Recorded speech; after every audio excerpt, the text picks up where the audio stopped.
Mo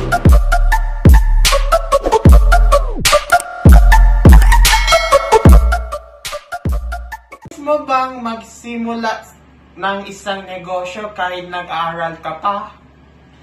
Ating alamin ang mga dapat gawain sa pagsisimula ng isang negosyo. Ilang lang mang ito sa ating nakalap upang matutulungan tayo sa sisimulang negosyo. Number 1. Dapat buo ang loob mo na magsimula ng negosyo.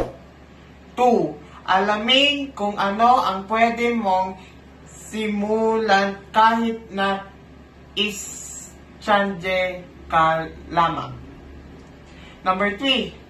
Dapat alam mo kung sino-sino ang maaari mong maging customer. Number 4.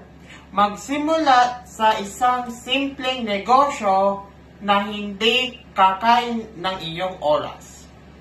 Number 5. Ayusin ang iyong schedule upang di mapabayaan ang pag-aaral. Number 6. Alamin ang proseso ng negosyo na gusto mong tathakin. Number 7. Maghanap ng mentor na pwedeng tumulong sa iyo. Number 8. Dapat masaya ka sa negosyong mapipili mo.